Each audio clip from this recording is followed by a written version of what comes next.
show how to cook puso ng saging. So, bali po yung una po niya na hindi ko po na-videohan. Ang unang step po kasi niya ng pagkuha ng yung pagtanggal ng kanyang balat. Kasi sa pinakang una pa niyan is meron talagang balat na kinukuha or tinatanggal pa para hindi siya masama doon sa ating lulutuin. So, bali dyan ay ginagayat ko na nga siya para mahiwa na siya ng maliliit. Medyo matagal-tagal nga din po akong hindi nakapag-upload gawa ng ako po'y busy, ako po'y nag-aaral po kasi online class and second year college student. Ako po'y online ang kinuha gawa ng kami po ay mahirap, wala na po kasing kayang ipagpaaral ng aking mga magulang. Ngunit ako po'y gustong-gustong makapagtapos ng pag-aaral upang maiahon ko po sila sa kahirapan. Sabi nga nila, pag gusto may paraan. Pero bago mo man maabot ang pinakang rurok ng iyong tagumpay, dadaan ka muna sa matitinding pagsubok. But don't forget to pray and trust God because He will provide all and He will give the best kung ano po yung inaasahan mo. Kontento naman ako sa kung anong pamilya meron ako. Sobrang thankful ko kasi sila yung naging pamilya ko. May kanya-kanya na din naman pamilya ng aking mga kapatid, kaya kaming tatlo na lang ng aking mga magulang ang nasa bahay. At saka may isa din palang apo na binuhay sila papa, na tinuring ko na din kapatid. Ako kasi ang bunso sa aming 6 na magkakapatid. Pero yung apo na binuhay nila papa na nasa bahay, hindi kami magkasundo. Lagi kaming nag-aaway. Pero kapag okay naman kami, nagkakasundo din naman kami. So back to our vlog, malapit na nga palang matapos nating mahiwa yung puso ng saging. Kung nakikita nyo, may kumakain sa aking gilid. Yan yung papa ko. Pasensya na po kung wala siyang damit. Ganyan lang talaga si papa, lalo na pag naiinitan, ayaw niya talaga magdamit. Tsaka lalo na pag galing siya sa trabaho, hinuhubad niya talaga yung damit niya. Tapos naalala ko pa nung bata kami, kapag matutulog siya, magpapatanggal siya ng uban sa kanyang ulo. Pero bumawi na din naman ako sa mga pamangkin ko kasi sila na naman yung nagbubunot ng uban ng lolo nila. So ayan, malapit na po tayong matapos. Konti na lang po. Sige, tadtarin mo pa. So ayan po, tapos na po nating mahiwa-hiwa. Ngayon naman po ay tatanggalan naman po natin ng dagta gamit ang walis tingting.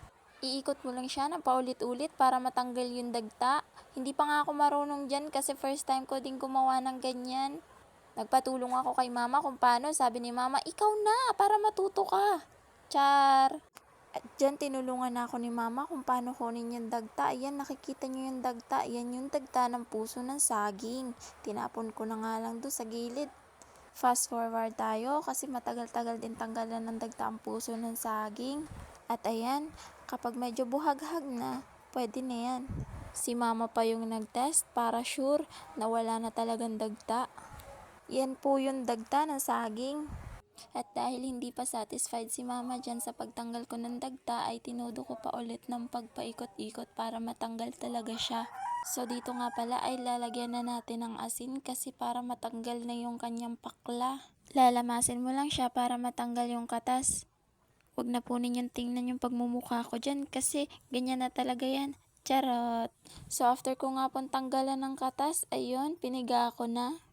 At sabi ko nga dito kay mama ay hugasan namin ulit at parang napadami yung asin ko paglagay kanina. Pero sabi ni mama hindi na daw kasi hindi daw yun hinuhugasan. Wait lang, parang ang likot ng video ko.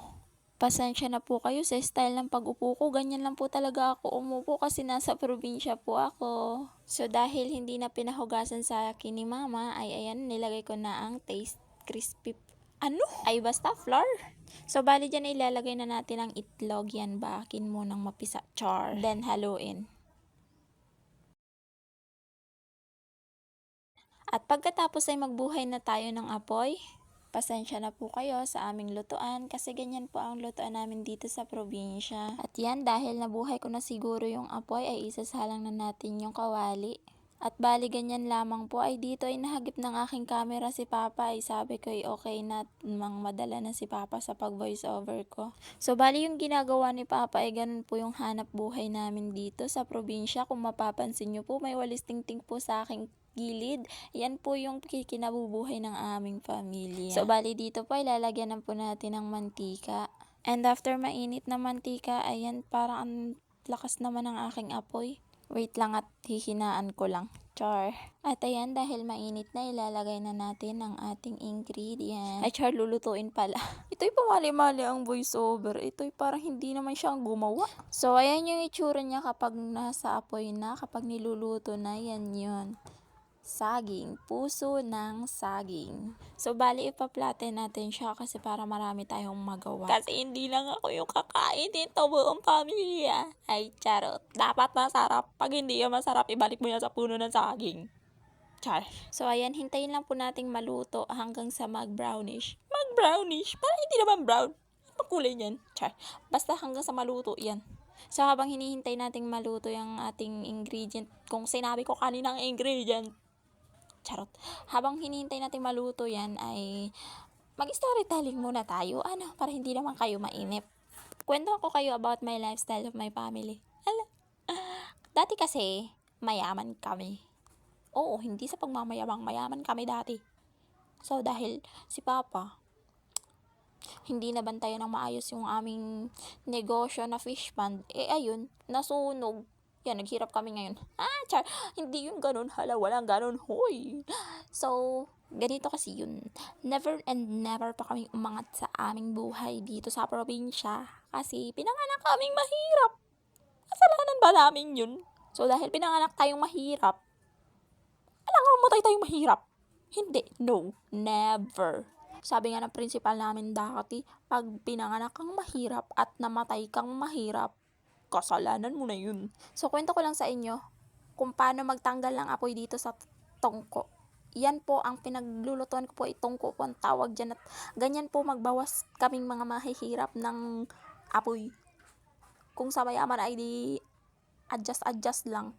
Kami ay tinatanggal talaga namin. At talagang binabawasan po talaga ng apoy kapag ikay nagprito-prito. At pag hindi mo yan binawasan, ay huwag ka na umuwi sa bahay ng sunog ang pinagluluto mo dyan. Char. So, about sa nabanggit ko kaninang tongko ay, yun pong tongko ay tawag lang po yan dito sa Quezon, yung pinaglulutuan ko po. Hindi ko po alam kung anong tawag yan sa ibang lugar eh.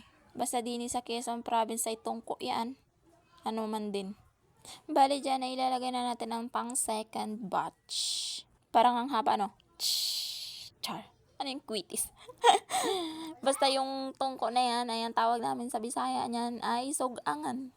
Oo, paglungag na sa sugangan. Kung dili ka maglungag, layas na. Char. So, dahil dyan, ay mainit na nga siguro talaga ang langis at nakapang second batch na tayo. Mabilis lang natin siyang nabaliktad.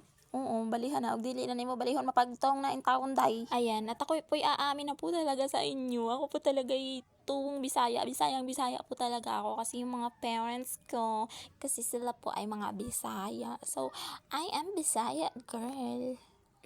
Na nagpuyo diri sa Quezon. Diri sa Quezon magsigig ngani man din baya. Unsa man. Charway ate ko eh. Proud ko for being I am a Bisaya. Yeah, proud ko kaayo nga nakakuan ko kanang nakatuon ko Bisaya, you know? Kasi kung hindi talaga ako Bisaya, ano-anuhin lang ako ng mga Bisaya dito. Sige, testingin ko ninyo kuan kay I am a Bisaya. Yes, I am a proud Bisaya. Yan lang. So, dahil alam kong naboboring na kayo, ayan, hindi ko na kayo chichikahin kasi may pan third batch pa talaga yun. That is the final presentation of my work. Yeah, yan na talaga yun. So, titikman natin yan mamaya. Char. Yan, video pa natin yan. Yan dyan. Yan, nagtikim na kami dyan ni mama. Kasi, si mama, yan yung mama ko. I'm proud for being, I have a mother of a beautiful mother. You know.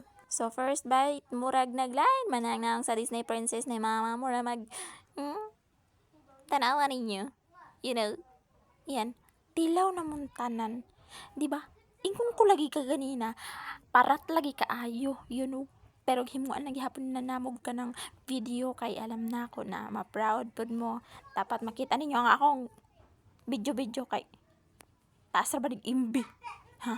Hindi, joke lang. Char, sobrang alat niya talaga. Wala talagang halong biro talaga yan. Sobrang, yan pa, like pa lang yan dyan. Pero sobrang alat na pala yan. Ayan, so dahil maalat, kakain tayo ng kanin, di ba? Sabi ko naman sa inyo kanina, buong pamilya yung kakain. You know, Yan, ayan yung baby. Yung baby. Yan, tinahuban ko na tuloy. Pero kasama ko dito si Valentina. Yes, may pamangkin akong parang si Valentina yung buhok. Ang kulot niya talaga. Be, tagkakaunti lang ang kain, be ha. At baka ikay magkayuti ay gawa ng tita mo. So, yung mga bata-bata na nakikita nyo yan, guys, is mga pamangkin ko sila. Anak sila ng ate ko, yes. And, yung nag-video kanina sa akin dun sa pagluluto is yung panganay niyang anak sa pangalawa niyang asawa. At ikaw bata ka, tama-tamain ng pagkain yan. At ayan, dinamihan pa talaga ng pagkain yan. Sobrang alat na talaga, be. Hindi ko talaga inaano yan. Sobrang alat talaga niyan. Sinasabi ko sa inyo, tinitiis ko lang yan para sa video ko. Hindi joke, nagugutom talaga ako dyan dahil kanina ko pag ginagawa. Yan yung panganay na anak ng ate ko, 'di ba? Yan yun. Sabi ko sa inyo, 'di ba? Yan, magkamukha naman sila, pero different father, you know. At yan yung pamangkin ko na binuhay ng mga magulang ko since pagluwal sa kanya. Yes, pagluwal sa kanya, binuhay siya ng mga magulang ko kasi nga hindi talaga pinanindigan ng ate ko ng kanyang husband dati. At yan sa bidyong yan, para kaming magkasundo, pero never talaga kaming magkasundo niyan, you know, alam nyo na. Kapag ganyang mga lalaki, ay naku, hindi ko talaga kasundo yung mga gayan. Pero dahil gusto niyang lumamon, ay ayan, nagpakita sa video. Pero magkasundo kami dyan, in fairness. So, bali siya ngayon ay 13 years old na. Yes, 13 years old na siyang inaalagaan ng aking mother. At tinuring ko na din siyang kapatid. At bali hanggang dyan ang muna ang ating vlog. Thank you for watching, guys.